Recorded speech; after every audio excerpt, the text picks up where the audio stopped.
Hello everybody, welcome to Politics Enhanced, and thank you all so much for clicking on today's video. If you haven't already, please like, comment, and subscribe, as this is my last presidential election prediction map right before the November 5th general election. We're going to talk about who is really going to win this election. We're going to go take a look at each state and decide who will be the winner, who's going to win the election overall. But before I begin, please like, comment, and subscribe, share with a friend, turn on post notifications so you don't miss another video. And without further ado, let's get started. So folks, we're going to start with the safe Republican states, the states that will be going red no matter what. If you nuke them, they will be going Republican. Yes, you have Nebraska at large, Kansas, Oklahoma, Texas. I don't care what people say, that's going safe Republican over 10 points. Ohio and Iowa, special mention about the state of Iowa. There was this awful poll that came out that showed Harris is leading by 3% in the state of Iowa. That's going to age like fine wine. That's going to be hilarious to watch. Iowa is going safe Republican. The trends are there. Florida is going safe Republican. Alaska and Maine's 2nd congressional district all going safe for Donald Trump right out the gate. Next, we're going to fill in the safe Democrat states. You have California, the West Coast, most of the Eastern Seaboard, New York, although I think it will get closer. It'll probably be about a 15-point win for Harris instead of a 25-point win like it normally is. Illinois, Hawaii, Maine's 1st congressional district, and Colorado. These are the safe states for Harris. If you nuke them, they will be going Democrat. And that now leaves us with states that will be under 10 points. Now, I just want to mention right now that Donald Trump currently is leading in the popular vote in the polling aggregate. He leads by about 0.2%, which he never did except for a couple of days in 2016. He never led it in 2020, and 2024 is the only time where we've seen President Trump actually lead the polls. And I just want to say, we do know that Donald Trump is one of the only politicians who always outperforms the polling aggregate. So that is something to be aware of as election day nears. Now, getting back to the map, we have the states that will be under 10 points. So now we're going to do the likely states. And we're going to start off with the state of New Mexico, because I just recently made a video about Donald Trump going to the state of New Mexico, campaigning there. And while my final conclusion is that Donald Trump could win the state of New Mexico, I think he just went there for congressional reasons, probably to pick up a House seat or two. And ultimately, I don't see New Mexico going for Donald Trump, unless if he has an insanely good night and he wins the popular vote by 2 or 3%, which is possible, but unlikely. He would have to do really good in the Albuquerque suburbs to win the state of New Mexico. But I see it going for Harris probably by about 8 points, maybe a little less or a little more, but in that range. As for the likely states, that's it. I only see New Mexico being likely Democrat. So now we're going to talk about the lean states, which there are quite a few. So the first lean state that I want to talk about is the state of Minnesota, because Minnesota is a very elastic state, yet it always votes Democrat. Even in 2016, even in 1984, Minnesota voted for Mondale over Reagan. So I do see Minnesota going lean Democrat. You do have Trump on the ticket, and that will help him down ballot, but I don't see it being enough to actually flip the state of Minnesota, especially when you have low turnout in the countryside, which is a problem for Republicans. You also do have Tim Walz on the ticket with Harris. Walz being the governor from Minnesota puts him in a pretty good spot to outright win the state of Minnesota. Next, I'd also like to talk about the state of New Hampshire, where I do believe that Kamala Harris will win it. I don't think she will win it as much as Biden won it back in 2020, because New Hampshire hates incumbents and they usually vote differently each election cycle. However, New Hampshire will probably go to Harris by about 3 to 4%, and she will win the state, and it's 4 electoral votes. The same goes with Maine at large. Maine at large and New Hampshire are 2 very similar places, and I do believe that Maine at large will get closer, but I don't think Trump wins it. Harris probably wins it by 3% or 4%, somewhere in that range. As for the lean Republican states, I do believe that Donald Trump is going to hold the state of North Carolina. He's campaigning there. I believe Harris pulled funding out of North Carolina, and Donald Trump is probably going to win the state of North Carolina by 4%. He won it by a decent margin back in 2016. He even won it back in 2020, which was an awful year for Republicans. So I do believe that Trump wins North Carolina, and he wins it soundly, and he holds the state of North Carolina, which he needs in his path to the White House. Next, I believe Georgia is going to be the first state on the map to flip. And the reason why I say this is Donald Trump and the Republicans have been fighting for this state. They've been campaigning a lot, very heavily in it. The Biden-Harris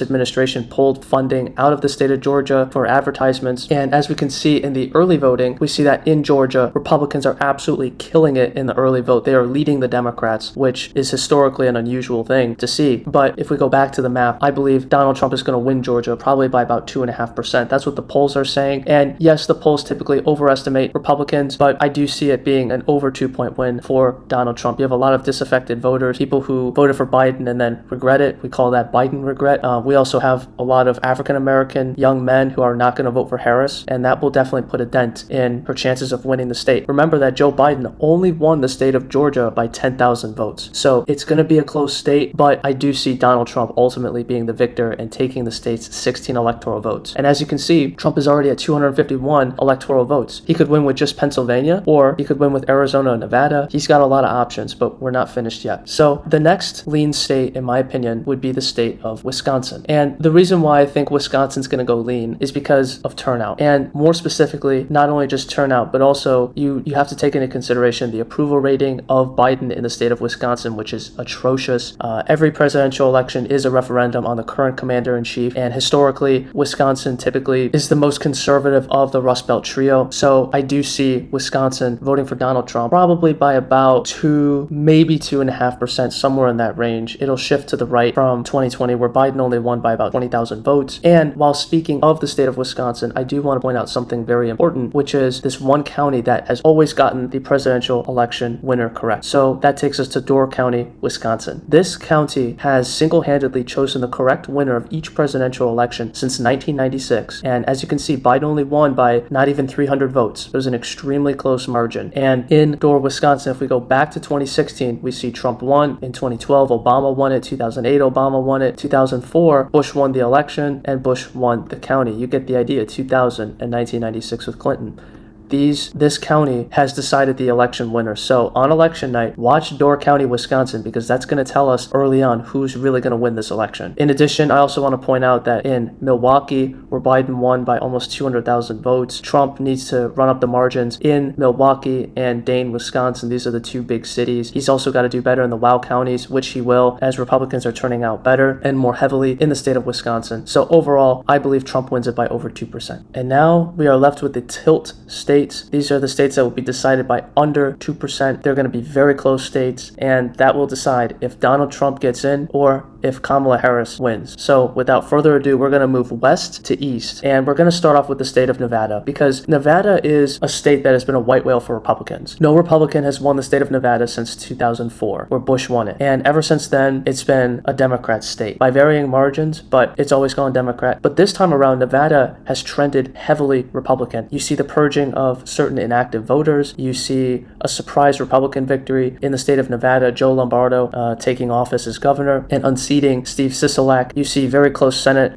elections in Nevada. In addition to that, you also have a lot of conservative Californians moving to the state. So overall, with all of this in mind, and the fact that Clark County has shifted slightly more Republican, I do see Donald Trump picking off the state of Nevada, and I think he's going to win it by anywhere from 0.5% to 1.5%. It will be a close state. It will be one of the closest states, but Republicans are looking very good in the state of Nevada. Even if you take a look at the early voting, Republicans are leading the early vote, which has not been seen before, I don't believe. So Nevada will go for Donald Trump. He'll be the first Republican since George Bush to win the state, and it's 6 electoral votes. Moving down south to Arizona, we see a similar but different story. This election will be decided by Maricopa County. So if Trump wants to win, he's got to do better in the Maricopa County, Phoenix metro area. And all he needs to do is just get 20,000 more votes in Maricopa County, because back in 2020, Biden won Maricopa County by 45,000 votes, and he won the state of Arizona by 10,000. So if Trump does just a few votes better in Maricopa County, he doesn't have to flip it, but let's say he does 20,000 votes better, he could win the state of Arizona. That's what it's going to come down to. And have increased turnout in the more rural parts of the state, which I think Trump will do. So overall, I see Donald Trump winning the state of Arizona by 1% or less. It has trended left in recent years. Will it be enough to stop him from winning the state? I don't think so. I think Trump could make a last stand in the state of Arizona, and he wins it by anywhere from 0.5% to 2%, which I think would be his maximum ceiling in the state of Arizona. But you also have a very low floor. You do have a lot of Republicans in the state, ancestral Republicans, and people who will come out to vote for President Trump. Next, I think we need to talk about the state of Michigan, which is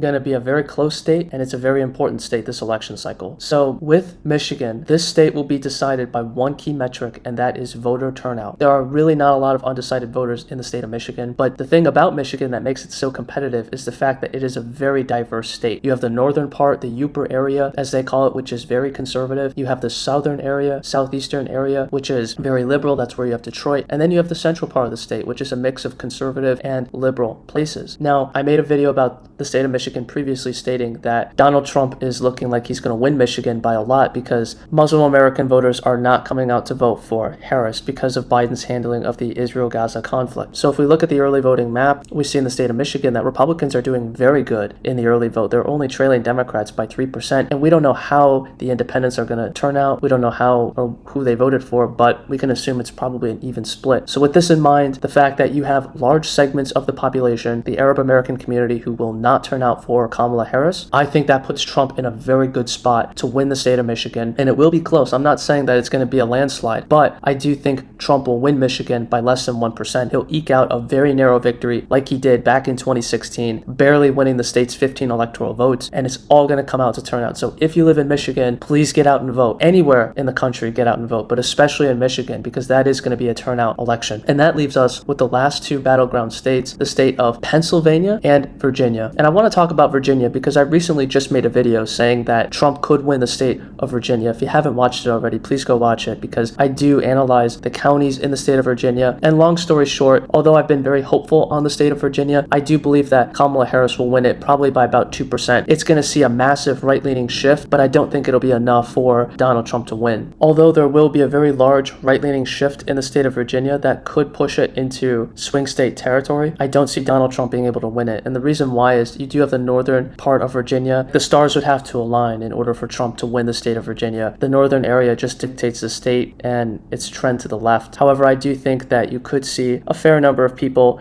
not necessarily flip their vote, but I do believe that you could see a significant portion of the electorate not come out to turn out for Kamala Harris. There's not a lot of enthusiasm on her side. So Virginia, I predict it'll be a 2-point win for Harris. And that leaves us with the key state of Pennsylvania and its 19 electoral votes. This will be the state that very likely decides if Donald Trump gets 4 more years in the White House or if Kamala Harris gets 4 years as president. The Keystone State and its 19 electoral votes. And for this state, it's going to be close. I'm not going to sugarcoat it. It's going to go down the wire. And the reason why I say this is we have to look at the polls, because the polls now have Trump leading in the state of Pennsylvania. Although it's only by 0.3%, we see a lot of polls that showcase how Trump is tied in the state of Pennsylvania, making it all the more that close of a state. So overall, if you look at these numbers, we see even the New York Times, which is a liberal pollster, has it as a tie. Atlas Intel, which is also liberal, has Trump winning it by 2. All these polls, the Washington Post has Harris up by 1. It's all over the place. Even CNN, even Quinnipiac, which is very left-leaning, has Trump up by 2. If you look at Pennsylvania in the early vote, it would be easy to get demoralized because Democrats are really coming out strongly in the state of Pennsylvania. But there is a caveat to all of this, which is the fact that Republicans had very good registration this cycle, and they narrowed the Democrat lead to just 200,000 more Democrats than Republicans in the state of Pennsylvania. Back in 2008, Democrats led by hundreds of thousands of more votes in the state of Pennsylvania. But if we go and we look at the state of Pennsylvania, we see that Biden won it by only 1.2%. And the reason why he won it is because he won very big in Philadelphia. And this area here, Biden won by almost 500,000 votes, and this is where the election is going to be decided. So if you can lessen the turnout, or if you can see President Trump do just a few percent better, we're talking 5% better in the Philadelphia area, I could absolutely see President Trump winning. You also have Bucks County, and you also have the fact that Harris doesn't have that same Biden Pennsylvania appeal as Biden during the 2020 election said that he was from Scranton. He was Scranton Joe, but this time around Harris doesn't have that. She's a California liberal trying to win in the Midwest. So with that in mind, with the fact that Republicans had extremely good registration, they out-registered Democrats almost by 2-1. It was quite impressive. The fact that you have a good field operation there. President Trump and the RNC also had a very good ground operation. They're getting out hunters, truckers to vote, people who typically don't vote. Even the Amish are coming out in droves to vote in this election cycle, which I haven't seen. I don't think we've seen that happen in a very long time. So with that said, I'm going to be bold here. I'm going to say Donald Trump barely wins Pennsylvania, giving him those 19 electoral votes. I think it's going to be an under 1% win for President Trump. If he wins it, it'll be by anywhere from 0.7 to 0.2%, somewhere in that range. It's not going to be a big win, but Trump could win Pennsylvania by a few thousand votes, by the skin of his teeth, and that would give Donald Trump 312 electoral votes to Kamala Harris's 226. But folks, there's one more thing I need to mention. This map is not possible if you sit at home and don't vote. The ultimate poll is to get out and vote. And if you live in a blue state or if you live in a red state and you think your vote doesn't matter, you're wrong. Your vote does matter, because if Trump wins the popular vote, it would be the ultimate rejection of the Biden-Harris administration if Trump won the popular vote and unseated these people. We can do it, folks. The bar is very low. I know it seems like Biden won by a lot in 2020. He really didn't. 50,000 votes in 3 states is all it takes, and we could have Donald Trump for 4 more years. We could bring back economic prosperity, safe borders, safe communities. We could bring back respect for America, more money in your pockets, better job opportunities. It's all possible if you vote. That is the only chance this map can happen. So please don't get complacent. Grab your friends, grab 5 people you know who are on the fence, tell them to vote. This election is the most important one in the history of America. If we lose this election, I'm not going to say what's going to happen. I don't know what's going to happen. But I can tell you, if we lose this election, it's not going to be good for America. And we're in for some serious trouble and possibly dark times for the country moving ahead. So get out and vote. Grab your friends, grab your family members, talk to people who are undecided or on the fence, and get people to vote. This election is so important. Get out and vote, folks. Thank you all for listening. Make your voices heard and have a great day. Politics Enhanced out.